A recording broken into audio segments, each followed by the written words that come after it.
मैंने पिता पर कुछ पंक्तियां लिखी। अमिताभ जी, ये हरिवंश राय बच्चन जी की स्मृति में कार्यक्रम है, इसलिए मैं कुछ पंक्तियां पिता पर पढ़ना चाहता हूं, सुनिएगा। माँ पर और पिता पर कुछ पंक्तियां आपके बीच निवेदित करता हूं।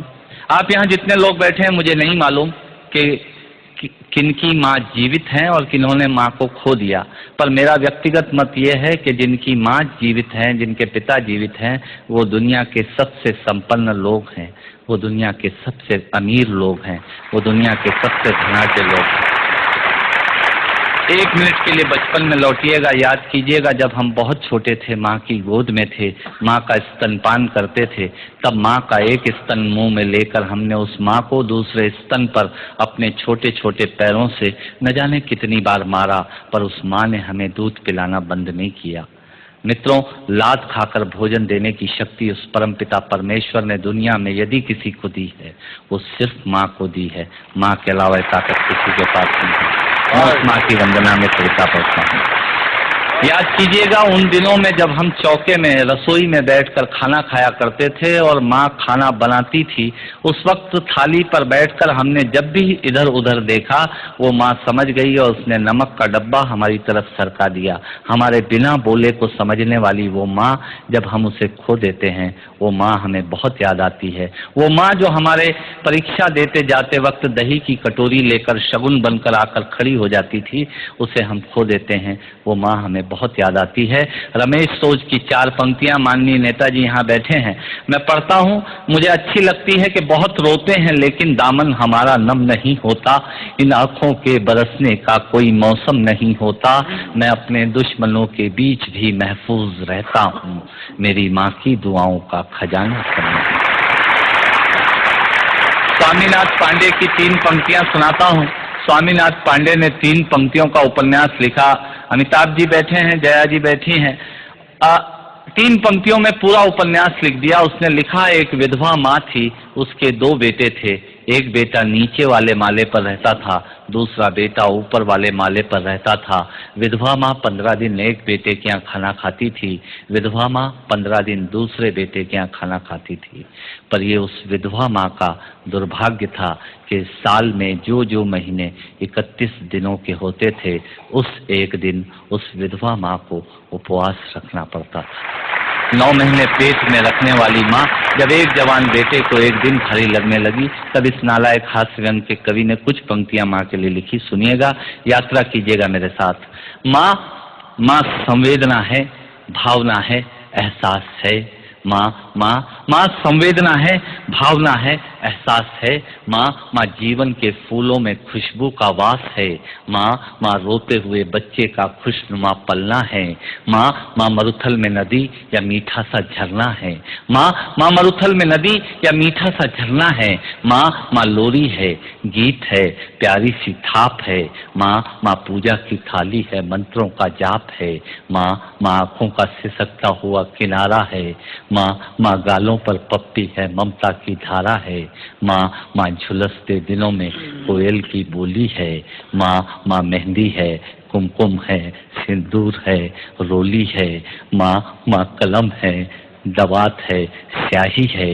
माँ परमात्मा की स्वयं एक गवाही है।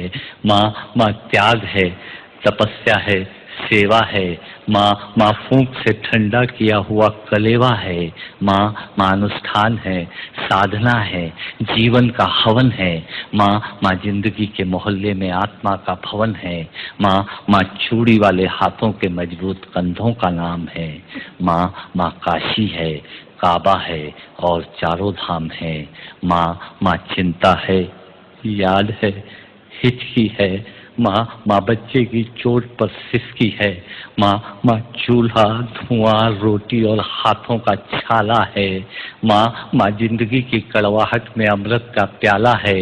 माँ पृथ्वी है, जगत है, धूरी है। माँ बिना इस सृष्टि की कल्पना अधूरी है।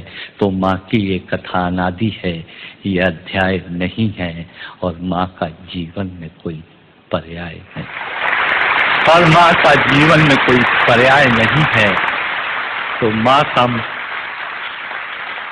माँ का महत्व दुनिया में कम हो नहीं सकता, और माँ जैसा दुनिया में कुछ हो नहीं सकता, माँ जैसा दुनिया में कुछ हो नहीं सकता। तो मैं कविता की ये पंक्तियां माँ के नाम करता हूँ। मैं दुनिया की सब माताओं को प्रणाम करता हूँ। और कहा साहब के बिना पिता के माँ का अस्तित्व नहीं होता। किसी ने शेर कहा कि पक्के फल पेड़ों से रिश्ता तोड़ जाते हैं और अपाहिज बाप हो जाए तो बेटे छोड़ जाते हैं। पिता जब पुत्र को बाजार में ले जाता है और जेब में 50 रुपए होते हैं और बच्चा 200 रुपए के सामान को खरीदने की जिद करता है, उस वक्त एक पिता की विवशता और बच्चे की जिद, इसके बीच के एहसास में खड़े होकर पंक्तियां सुनिएगा, पिता क्या होता है। अमिताभ जी आपको समर्पित करता हूं। अमर सिंह जी बैठे हैं। पिता पिता जीवन है, संबल है, शक्ति है। पिता सृष्टि के निर्माण की अभिव्यक्ति है। पिता अंगुली पकड़े बच्चे का सहारा है। पिता कभी कुछ खट्टा कभी खारा है। पिता पिता पालन है, पोषण है, परिवार का अनुशासन है। पिता पिता धौंस से चलने वाला प्रेम का प्रशासन है। पिता पिता रोटी है, कपड़ा है, मकान है। पिता पिता छोटे से परिंदे का बड़ा आसमान है। पिता छोटे से परिंदे का बड़ा आसमान है। पिता पिता अप्रदर्शित अनंत प्यार है। पिता है तो बच्चों को इंतजार है। पिता से ही बच्चों के ढेर सारे सपने हैं। पिता है तो बाजार के सब खिलौने अपने हैं। पिता है तो बाजार के सब खिलौने अपने हैं। पिता से परिवार में प्रतिपल राग है। पिता से ही माँ की बिंदी और सुहाग है। पिता परमात्मा की जगत के प्रति आसक्ति है। पिता गृहस्थ आश्रम में उच्च स्थिति की भक्ति है। पिता अपनी इच्छाओं का हनन और परिवार की पूर्ति है। पिता पिता रक्त में दिए हुए संस्कारों की मूर्ति है। पिता पिता एक जीवन को जीवन का दान है। पिता पिता दुनिया दिखाने का एहसान है। पिता पिता सुरक्षा है अगर सिर पर हाथ है। पिता नहीं तो बचपन अनाथ है। पिता नहीं तो बचपन अनाथ है। पिता नहीं तो बचपन अनाथ है। तो पिता से बड़ा तुम अपना नाम करो। पिता का अपमान नहीं, उन पर अभिमान करो, क्योंकि माँ बाप की कमी को कोई पाट नहीं सकता और ईश्वर भी इनके आशीषों को काट नहीं सकता। और ईश्वर भी इनके आशीषों को काट नहीं सकता। विश्व में किसी भी देवता का स्थान दूजा है। माँ बाप की सेवा ही सबसे बड़ी पूजा है। विश्व में किसी भी तीर्थ की यात्राएं व्यर्थ हैं यदि बेटे के होते माँ बाप असमर्थ हैं। यदि बेटे के होते माँ बाप असमर्थ हैं। वो खुश नसीब हैं माँ बाप जिनके साथ होते हैं, क्योंकि माँ बाप के आशीषों के हाथ हजारों हाथ होते हैं।